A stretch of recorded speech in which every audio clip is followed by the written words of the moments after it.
Okay, let's talk about the JH24. I'm going to go over some things that I do before sessions. I have a band coming in. It's been a few months since I used my tape machine, so I want to check it. And there's a few things I do. First of all, you should have the manual and go through, it explains how to go through a full calibration and alignment. But that's already done to this machine.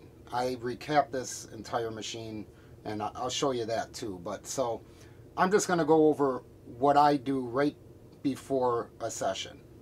So this is a 1983 JH24 24 track 2-inch, and I basically refurbished the whole thing.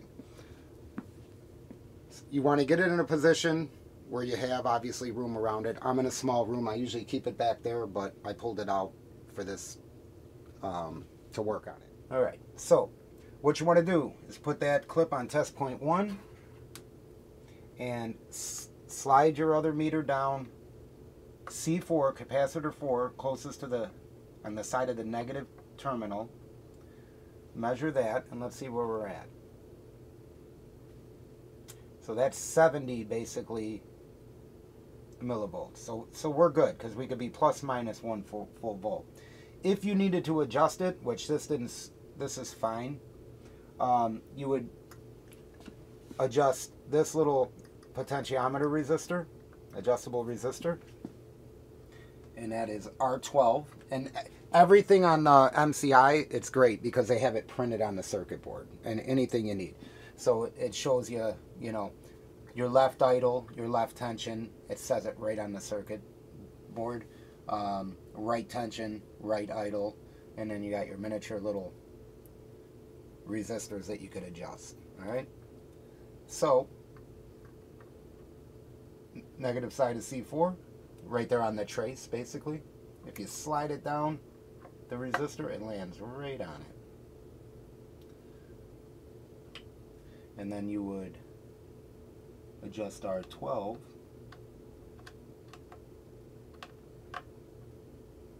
I go, oh, I went up. Let me see here. Yeah, any advice you guys could give me, you guys that have been doing this for a long time, I'd appreciate it. So let's just go to 55 millivolts, right around there.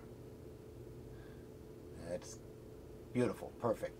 All right, so now what you do is you take that clip off, you swing it on over to test point 2, clip it on there, and same thing, slide down the negative side of C4, but this time you're going to adjust R36 over here. All right. It looks like we're already there where we want to be. All right. Let me see. Let me grab that again. I got this precision tip on here, so I'm sliding off. There it is, 76. Okay, let's see what we got here.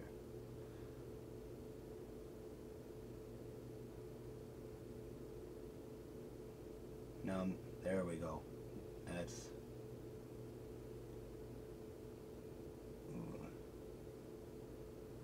45 millivolts. There we go. Take it off, and that's it. All right.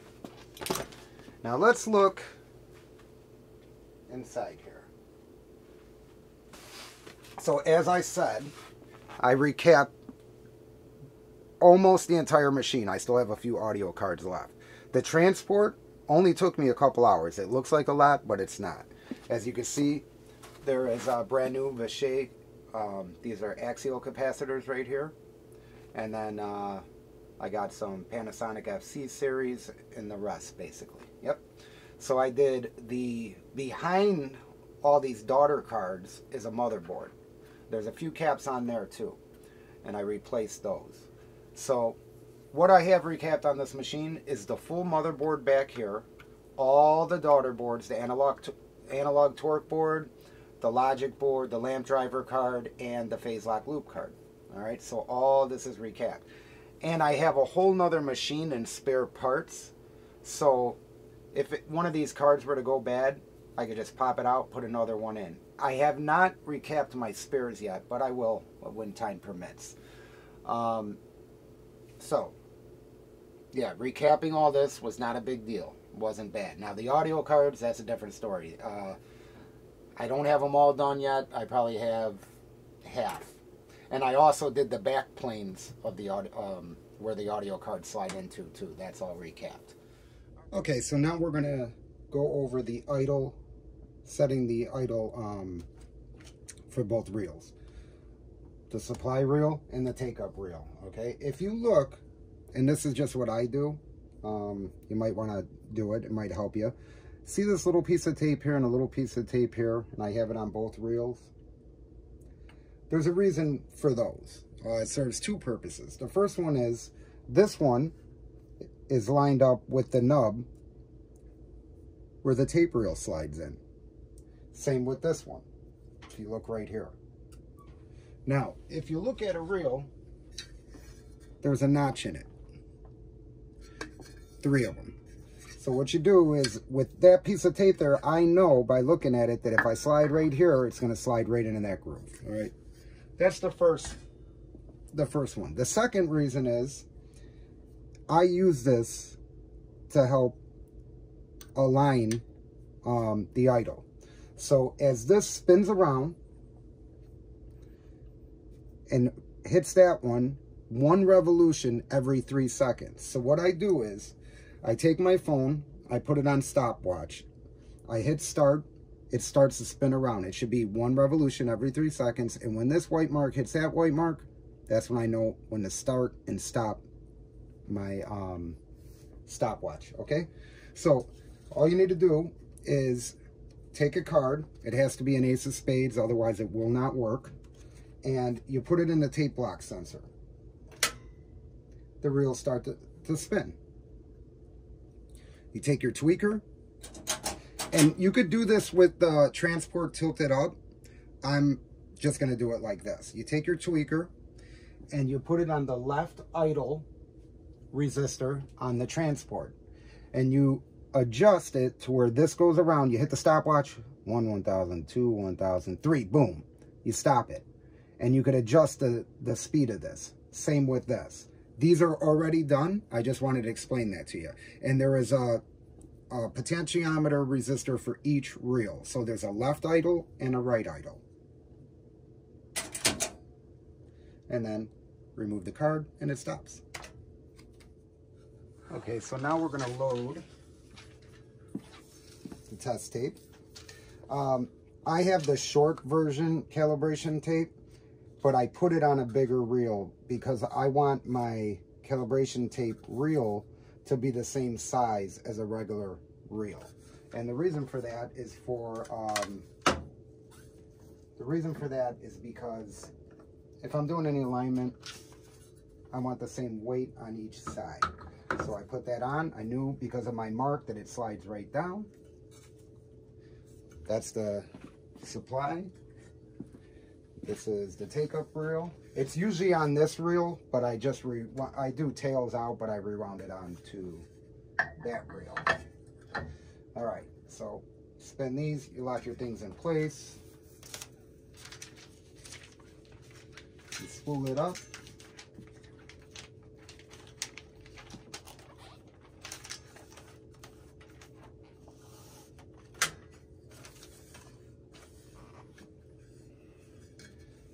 Yourself a couple spins on there. Whoa, let me turn that down. And you press fast forward. We're going to get to the 30 IPS calibration. You could do 15 IPS or 30 IPS. You can calibrate both on this machine. I believe, I'm not sure, I think the JH16s you have to calibrate either 15 or 30. Look at that. That's 1K, my friends. That is 1K. So let me rewind to the beginning of that.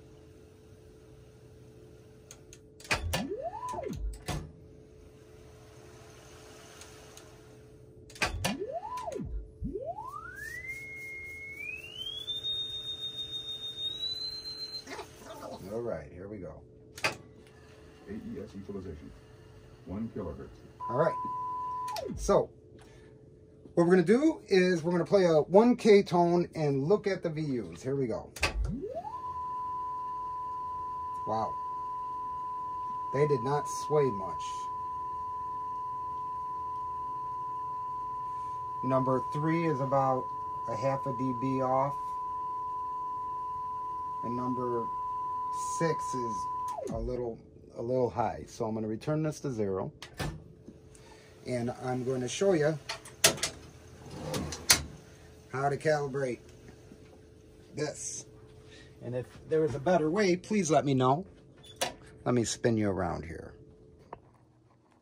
If you look on the cards,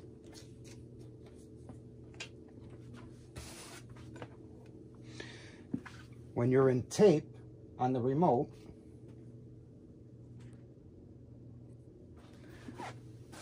you go to the repo card and there is a level pot. And what did I say was off? I think 3 and 5 I said, or was it 3 and 6? I'm gonna press play, and I don't know if you're gonna be able to see this on my meters up here from the camera, but I'm gonna press play. Equalization, 1 kilohertz.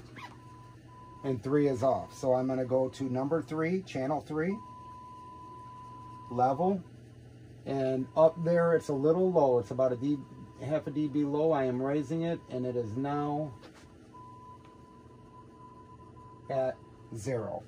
And then number 6 is a tad high, so I'm going to go to channel 6, level, and I am going to go look at 6 here, and I'm going to back it down. That wasn't even a half a dB off. The rest are all completely on. 0. This machine has not swayed at all, and I have not used it in months. Maybe the recapping did it helped with that. All right, so now I'm going to switch to auto. That was the playback. Now we're going to go to Q, and I'm going to play the same tone. I'll return it to 0, hit play. So I hit return to 0, and then I hit the play button, so it'll start playing automatically. And now what I'm going to adjust is the level on the record Q card. You go to the Q section, the very bottom pot is the level. I'm going to look at my VUs and see if they're off. 1 kilohertz. Number 2 is off. Number 6 is off.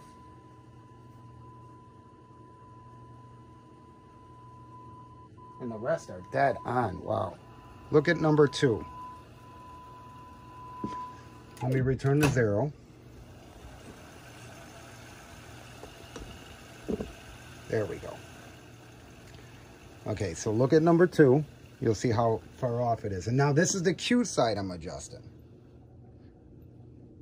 Press play. 1 kilohertz. I'm going to go to the Q card on the level pot and look at number 2 right now. See how I'm raising it? Now I'm lowering it. And I'm going to put that right at 0. I am calibrating for +6 at 355 nanowebers. And it looks like number 6 is off too. So we'll go to 6 and I'm going to adjust it on the Q card.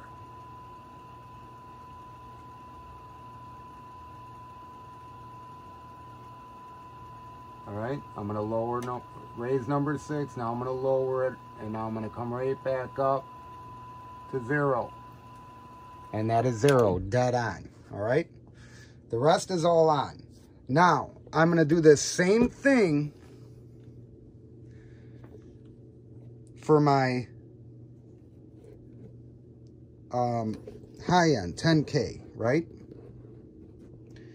And let me show you when your remote is in tape mode. You are going to play a 1K tone and adjust the repo card level pot to 0. All right, if you're doing the same calibration as me. All right, if you're doing 10K, your high-end EQ, at 30 IPS, you're going to go to high, See this right here? With the remote on tape, you're going to go to high, and then the high frequency adjust. So if you were doing the low end, 100 hertz, this arrow pointing that way is the 100 hertz symbol. If I was doing 15 IPS, you see where it says low here? This low is 15 IPS, this high is 30 IPS, all right? So you have high equalization at low speed, low equalization at 15 IPS, low speed. Low equalization at 30 IPS, high speed, high equalization at 30 IPS, high speed. And that is the playback, all right? That's when you're in tape. When you're in auto, it's the same thing, but you slide down here to your record cue card here. And see where the level is? You play 1K tone, you adjust it to 0. And then if you're at doing 15 IPS, you do the low speed, high frequency, low speed, 15 IPS, low frequency. 30 IPS, see the high here? High frequency, 10K, low frequency, 100K. And you adjust those pots, and you'll see it all on your meters, all right? And that's how you adjust the audio card. So now I'm going to go through, and I'm going to get to the 10K tone at 30 IPS. So I'm going to put my remote in tape. I'm going to get to 10K, which is next up on my calibration, and I'm going to adjust this symbol right here to where all my VUs are at 0. I'm at the 10 kilohertz in tape mode, so I am going to adjust the high speed, 30 IPS, high frequency on here. And let's play it. 10 kilohertz. Wow, not too bad, not too far off. 7 is off. So if you look at number 7, I'm going to lower it a lot. Yeah, and then I'm going to come right back up to 0. And 8 is good. Yeah, 1 through 8 is good. Return that to 0. This is what I do before every session that I record. Every couple months, I do a full calibration. And when you do that, look at my machine. It is not even swayed more than a dB. That's pretty good. And there's some other things we're going to go through too. I'll go through some alignment tricks. So what I'm going to do is I'm going to go through and adjust the playback and cue side 10K. And if you look, let's look at this. Look at my console. Let me zoom in on it. See those VUs? When I hit play, look at them. Look at that. They all go up to 0. They're matching what my tape machine is doing. All right? Because I got all 24 channels of the... I got all 24 channels of my JH24 going to all 24 channels of my tape deck. Or my console, sorry. So, let me explain what mode I'm in right now. My console has this status module, and there's 3 status switches. There's mic, tape, and remix. Right now I'm in tape. So what that is, all these pots right here, these ones, are the same thing as the long throw faders. They're just rotary pots. It's a rotary fader. So there's a few different ways you could record and mix on this console. If you're in mic mode, you're basically using the console preamps as a front end. If you're in tape mode, you're monitoring off your rotary pot and recording off your preamps, and you have your long throw faders, all right, for your preamps.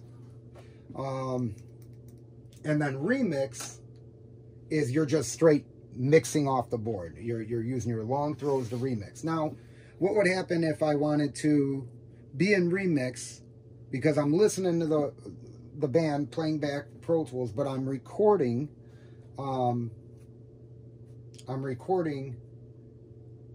and I want to use a rotary fader. That's simple. You just hit this, you see these lights, and you can put whatever tracks you want back into mic or tape mode. Or you could hit that. So right now, I don't want to touch my faders because I'm in the middle of a mix for a band, right?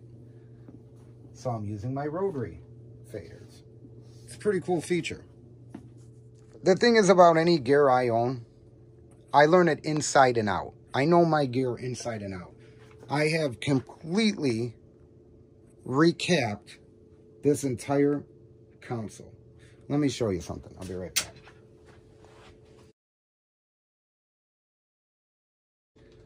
Let me show you this. You see this right here?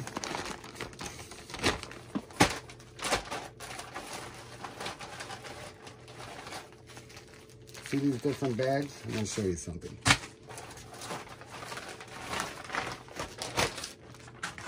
This right here is every capacitor from my 428 console. You want to know how many capacitors are in this console? I think I counted them all, about 480. And I had some that were, you know, these Wima caps were doubled up. But, yep, that's every capacitor inside a 428 console. Every one, including the ones on the motherboard and all that. I also had the power supplies recapped, but those caps are not in here. Let's see what else I got. This is my PCM60 recapped. Every capacitor from my PCM60. This is my Effectron recap. This is every capacitor inside an Effectron.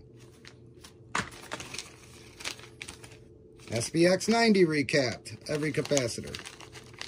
So, you know, some are swollen, some are leaking. Old gear, you got to recap it. Now, recapping's pretty easy. You just have to understand some caps are non-polarized. Most are. So, look it up. All right, now where are we at? Okay, I'm going to go and I'm going to finish calibrating the 10K on my machine. All right? And I'm not going to bore you with sitting through all that. So I'm going to do it with you off. Okay, so now I'm going to go over and tell you something that I do that is very, very important. Your tension of your reels. And it's actually pretty simple. You want to adjust your dancer arm to where it basically sits in the middle of its travel point. And you could tell by looking at the dash pad in here where the middle is. You could even mark it with a little marker once you get it good. So you do that, and then what you do is you get a full reel of tape, and you get the same amount on each side. You get into the middle of the reel. You record a couple minutes of a 10K tone. I'm going to do this with a 1K tone just to show you guys, but just pretend it's a 10K tone. Just for the purpose of me explaining this. And what you do is, you press play. Pay attention to your VUs and listen with your ears. And what you're going to adjust for your dancer arm, you don't want it sluggish or anything, you adjust your left reel tension pot. And for your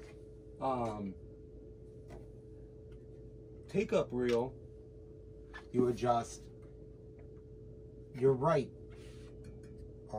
tension pot in there. So what I'm going to do is I'm going to show you how you do that. You press play, and then you disengage and engage your pinch roller. There's a button right here, pinch roller to feed.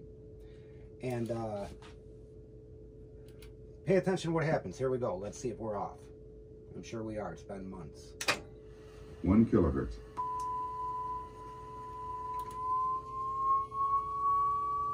Okay. Did you hear how it went up in pitch?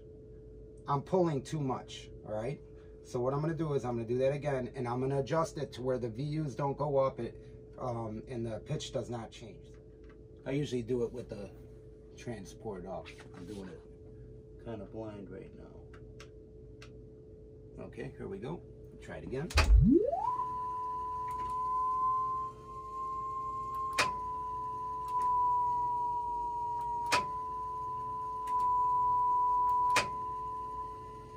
There it is.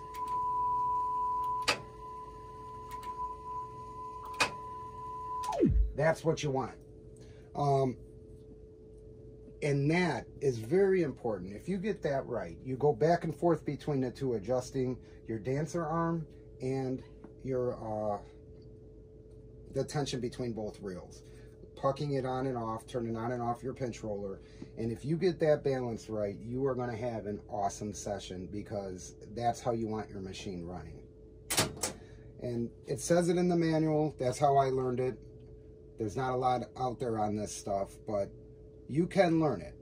And the more we talk about it, the more we share our little tips and tricks and what we know, the longer these machines live. Okay, so let's have a conversation about it. How do you do it? Am I doing something wrong? Let me know. I'll tell you one thing. I have recorded full 12 song albums with this machine with no issues, and that was before I recapped it. Since then, I've done a couple EPs. I use this machine a lot. I mean, it's a workhorse. I have never had a problem to where I could not get to a session, knock on wood. So that's it. I think I'm doing pretty good. I got a band coming in. We are recording. We're hitting tape, and I just can't wait. I love hearing the playback off tape, and so does the band. Rolling 2-inch tape, throwing faders up on the board. Nothing's better. So that is it. Let me push this back and let me grab another roll of tape and let's hear what's on it. See if we can find some old tracks. Okay, so besides my tape stock, where I got 16 rolls of tape, I got a bunch of new old stock GP9 and 499. I bought out a studio that had like 40 rolls of tape, and it's all old tape, but look at how cool these gold reels are. I figure even if I just use the use them as take-up reels, they're awesome looking. And once in a while, when I got time, I throw them in and I find cool music on them, like real old school, cool classic rock. I forget some of the bands I found on them, but some of them are well-known bands, others aren't. And some are erased, some are sticky. It's just a lot of tape that I have to go through. But every once in a while, I'm surprised with the cool treat of a well-recorded song, or, you know, 3 or 4 times the song's played. So I'm gonna go through and see if we can find something on these. One of these I played before, and it had a cool song on it. I'm not sure which one it was, but I just busted out these 4. I'm not even sure if it was one of these. It might have been something else. But besides this, I have my own stock of tape. If you look back there, that's brand new old stock 499, and I got 4 more down there, and GP9, and I got more, but it's just a matter of going through them and finding cool stuff. So that is 2-inch tape. These rolls are different formula, but we could at least hear it, see what's happening. Okay, again, all the rotary pots are at 0, and I just heard the drums on this for like 10 seconds and they sounded great, so I'm excited to hear this. You're hearing it the first time with me, and let's hear it. Just going through some old tape stock that I have.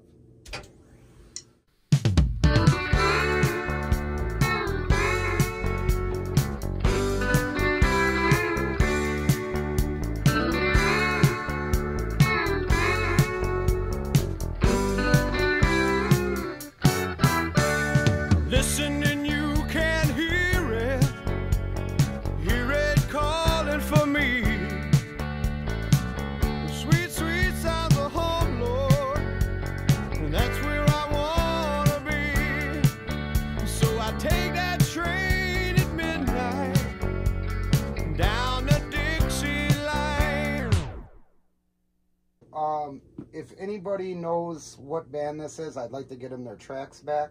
Obviously, I own the tape now, but I will definitely put their tracks digitally at HD quality, 24-bit, and I'd like to get them their tracks back, because if I was a band that recorded that in the 70s or 80s, I would want those tracks. So if you know who it is, let me know, get in contact with them, and they could have these tracks. I normally don't transfer to digital. I normally record over, but if it's a good song and a good band, I'm not going to ruin history. This is at 30 IPS, just so you know. And everything's just straight up the center. Unity gain at all the rotary pot faders. I'm not using my long throws. I'll be home by morning, sure as the sun will shine. And I hear the wind deep from the south. And I hear the wind deep from the south. All my life I've dreamed of standing in the city.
My heart shines like the sun.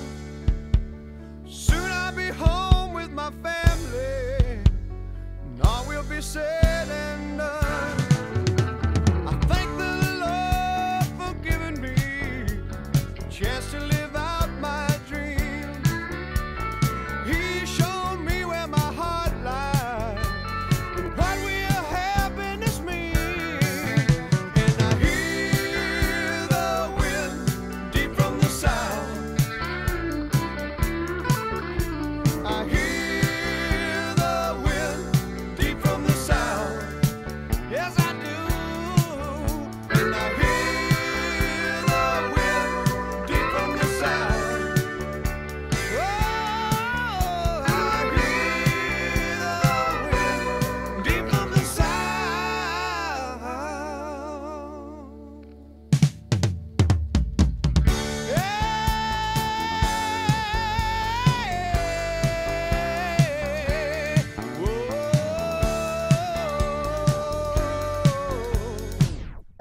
So when you see me adjusting, turning up the vocals, turning up the bass, I don't know what tracks are on what.